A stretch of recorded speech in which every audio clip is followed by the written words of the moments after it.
اعوذ باللہ من الشیطان الرجیم بسم اللہ الرحمن الرحیم۔ ایک سوال آیا تھا کل، اور سوال کرنے والے بھی غیر مقلد اہل حدیث بھائی ہیں، اور سوال بڑا ہی دلچسپ ہے، لیکن اس کا جو جواب ہے بڑا خطرناک ہے۔ اور اب ظاہر سی بات ہے، جس بھائی نے سوال کیا ہے وہ غیر مقلد ہے، تو اس کو یہ تھوڑی برداشت کرنا پڑے گا، کیونکہ ان کے عقائد کے اس کا جواب جو ہے اس کے عقیدے کے خلاف ہے۔ سوال یہ تھا کہ رسول اللہ صلی اللہ علیہ وآلہ وسلم کے لیے ارکان اسلام 4 ہیں، جبکہ ہمارے لیے ارکان اسلام 5 ہیں، اور رسول اللہ صلی اللہ علیہ وسلم پر جو رکن زکوٰۃ ہے وہ فرض نہیں ہے۔ کیوں؟ اب جو سوال ہے وہ ہے کیوں۔ ایک سوال بنتا ہے کہ نبی کے لیے جو شریعت آتی ہے وہ تو تمام امتیوں کے لیے ایک جیسی ہونی چاہیے۔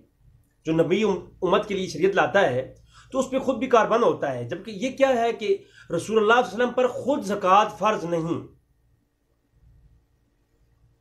تو فقہ حنفی پر، ہدایہ پر یا دیگر کتب پر جو غیر مقلدین بھائیوں کے بہت سارے ایک وحشانہ قسم کے بھی اعتراضات ہیں کہ جی فقہ حنفی میں یہ گند لکھا ہوا ہے، وہ گند ہے، تو اس پر انشاءاللہ تعالیٰ میرا ایک بہت طویل کام ہو رہا ہے۔ تو زکوٰۃ کے بارے میں جب بات کریں گے تو ساری باتیں آ جائیں گی۔ آج فقط اس سوال کا ہی جواب دوں گا۔ اب چونکہ فقہ کو مانتے نہیں ہیں، بعض رات فقہ کوئی نئی چیز سمجھتے ہیں، تو ان کو کیا پتا کہ یہ فقہ کیا ہے اور یہ مسئلہ کیسے حل ہوگا۔ اب اس پر جو جواب میں دینے لگا ہوں، اس کے علاوہ کوئی جواب ہے تو علماء میری رہنمائی فرمائیں کہ رسول اللہ صلی اللہ علیہ وسلم پر زکوٰۃ کیوں نہیں فرض، اس کی وجہ کیا ہے۔ سب سے پہلے یہ ایک شرط ہے ایک زکوٰۃ کی، جو میں نے اس پہ نظر دوڑائی تو میری جو علم میں چیز ہے میں وہ بیان کروں گا، لیکن بات کمال کی ہے اور شان مصطفیٰ کی ہے۔ تو شان مصطفیٰ کی جب بات ہوگی تو ظاہر سی بات ہے پھر بہت سارے لوگوں کے ہاضموں میں خرابی آ جاتی ہے، اور وہ جو ہے ایک سوال بھی ایسا آ گیا یہ کہ میں خود اس پہ تھوڑا اٹریکٹیو ہوا کہ یار یہ سوال کا جواب جب جائے گا تو لوگ تھوڑا دیکھیں گے کہ نبی کریم صلی اللہ علیہ وسلم کی شان کیا ہے۔ اب زکوٰۃ جو رکن ہے اسلام کا وہ نبی کریم صلی اللہ علیہ وسلم کی رکن نہیں ہے۔ کیوں؟ یاد رکھیں، شرط ہے زکوٰۃ کی شرائط میں سے ایک شرط یہ ہے کہ مالک کی ملک سے جو مال ہوگا زکوٰۃ کا، وہ زکوٰۃ کی فرضیت تب قائم ہوگی جب مالک کی ملک سے مال زکوٰۃ جو ہے وہ نکل جائے، خارج ہو جائے، اور قابض کی ملک میں آ جائے۔ یہ ایک شرط ہے زکوٰۃ کے لیے، یعنی جو زکوٰۃ دینے والا ہے اس کی ملکیت سے چیز خارج ہو، جو وہ زکوٰۃ کا مال دے رہا ہے۔ پہلے اس کا وہ مالک ہوگا، جب مالک ہوگا تو وہ اپنی ملکیت سے اس چیز کو خارج کرے گا، پھر وہ جس کو زکوٰۃ دی جا رہی ہے، جو مصارف ہے زکوٰۃ کا، وہ اپنے قبضے میں لے لے گا۔ اب مالک کی ملک سے وہ نکل جائے گی، مال نکل جائے گا اور قابض کے قبضے میں آ جائے گا، ملک میں آ جائے گا، تو یہ شرط ہے، تب وہ زکوٰۃ قائم ہو جائے گی، زکوٰۃ کی فرضیت قائم ہو جائے گی۔ یہ ایک زکوٰۃ دینے کی میں سے شرائط میں سے ایک شرط ہے، جب یہ قائم ہو جائے گی تو زکوٰۃ کا فریضہ ادا ہو جائے گا۔ اسی طرح ایک جزیہ ہے فقہ کا۔ اب باب زکوٰۃ میں جب باقی بات میں کروں گا انشاءاللہ تو پھر ہوگی، لیکن ابھی آج چونکہ سوال کا جواب دینا ہے تو میں پہلے بیسک سمجھا رہا ہوں۔ ایک فقہ کا جزیہ ہے، وہ کیا کہ الوالد وما فی یدیہ، الوالد وما فی یدیہ وکان لابیہ۔ یہ ایک زکوٰۃ کے اصولوں میں سے ایک فقہ کا اصول ہے، جزیہ ہے فقہ کا، کہ الوالد وما فی یدیہ وکان لابیہ۔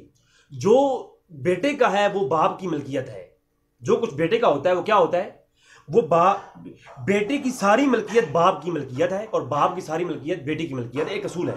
اسی لیے اب باپ بیٹے کو زکوٰۃ نہیں دے سکتا، کیونکہ شرط کیا ہے، شرط یہ ہے کہ زکوٰۃ دینے کے لیے فریضت قائم تب ہوگی جب جس کی ملکیت ہے اس کی ملکیت سے جو ہے مال خارج ہو جائے گا اور قابض کی ملکیت میں چلا جائے گا۔ تو جب بیٹا باپ بیٹے کو جب زکوٰۃ دے گا تو باپ کی تو ملکیت سے وہ نکلے گا ہی نہیں، بیٹے کے پاس آئے گا، تو بیٹے کی تو ملکیت کیا ہوتی ہے، الوالد وما فی یدیہ کان لابیہ۔ باپ کی ملکیت بیٹے کی ملکیت، بیٹے کی ملکیت باپ کی ملکیت، لہذا باپ بیٹا آپس میں زکوٰۃ نہیں دے سکتے۔ اسی طرح ایک اور میں مختصر بتاتا ہوں، العبد ما فی یدیہ وکان مولاہ، کہ غلام کی ملکیت اس کے مالک کی ملکیت ہے، لہذا مالک غلام کو زکوٰۃ نہیں دے سکتا، کیونکہ شرط کیا ہے کہ شرط یہ ہے کہ مالک کی ملک سے نکل کر قابض کی ملک میں مال آ جائے تو تب جو ہے زکوٰۃ قائم ہوتی ہے۔